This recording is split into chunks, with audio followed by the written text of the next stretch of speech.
जय श्री राम। अयोध्याकांड अध्याय 1। महाराज दशरथ ने हाथ जोड़कर गुरु जी से कहा, हे नाथ, आपकी कृपा और आशीर्वाद से महादेव जी ने मेरी सभी कामनाएं पूर्ण कर दी हैं। अब तो मेरे मन में यही लालच है कि मेरे जीते जी श्री राम युवराज हो जाएं। फिर मुझे अपने जीने मरने की चित्त में कुछ भी चिंता नहीं है।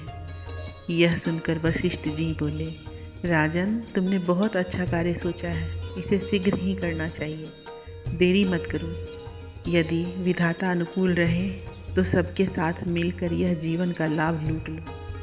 तुलसीदास कहते हैं, इस समय नगर में राम राज्याभिषेक संबंधी आनंदमय बधाई सुनकर कई व्याकुल हो गई और देव माया के वशीभूत हो उसने कठिन कुटिलता धारण कर ली।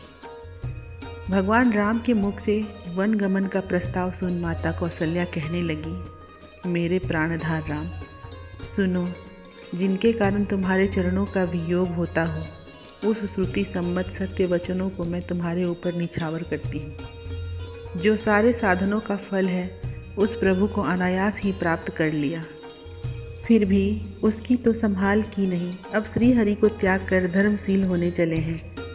हाय, राजा ने स्त्री के वशीभूत होकर अपना सर्वस्व हार दिया।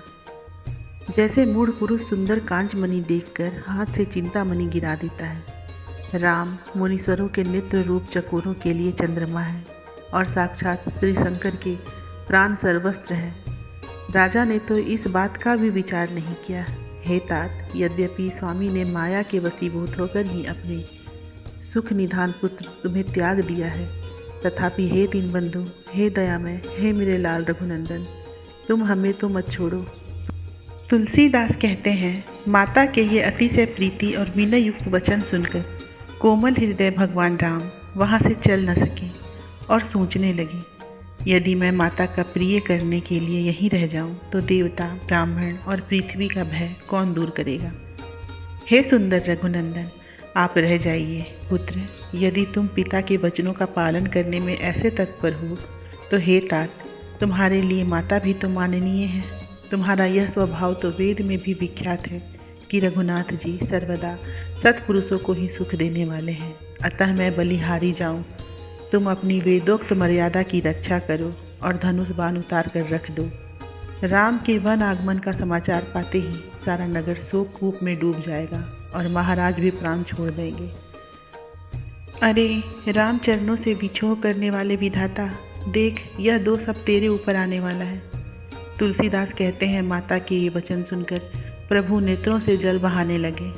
मानो कुछ तो यह नरदेह पाने का स्वभाव था और कुछ यह विचार भी था कि यदि मैं देवताओं का कार्य पूर्ण न किया तो मुझे पृथ्वी में आने का दोष ही लगेगा। माता कौशल्या कहने लगी, पुत्र राम, मैं किस प्रकार घर में रह सकूंगी। मैं बार बार आंख भरकर गोद में किससे लाल कहकर बुलाऊंगी। मेरे लाल, तुम जो बहुत से बालकों को साथ में लेकर इस आंगन में विहार किया करते थे, सो हे पुत्र, तुम्हारी उन बहुत सी बाल लीलाओं को याद कर करके मेरे प्राण कैसे रह सकेंगे। जिन कानों से तुम्हारे सुंदर बोल सुन सुन कर मैं स्नेह में डूब जाती थी, आज उन्हीं से तुम्हारे वनागमन का समाचार सुन रही हूँ। भला मुझसे अधिक अभागिनी और कौन होगी। हे राम, तुम्हारा मुखारविंद न देखने पर तो मुझे एक एक निमेष युग के समान बीतता है। अब यदि वर्ष बीतने पर भी यह शरीर रह गया तो पुत्र, बलिहारी जाऊं। इसकी तुम्हारे प्रति क्या प्रीति समझी जाएगी। तुलसीदास जी कहते हैं, माता को इस प्रकार व्याकुल देख श्री हरि प्रेम से अधीर हो गए।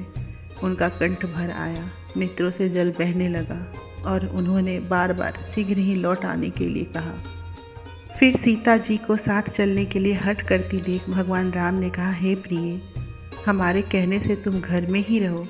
हे गृहस्वामिनी, तुम सास के चरणों की सर्वदा आदरपूर्वक सेवा करो, यह तुम्हारे लिए अत्यंत भली बात होगी।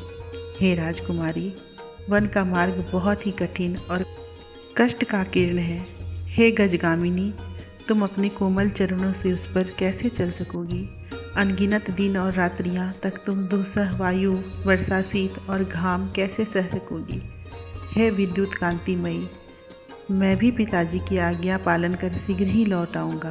तुलसीदास जी कहते हैं, प्रभु के वियोग सूचक वचन सुनकर सीता जी उन्हें सह न सकी और मूर्छित हो गई। जय श्री राम।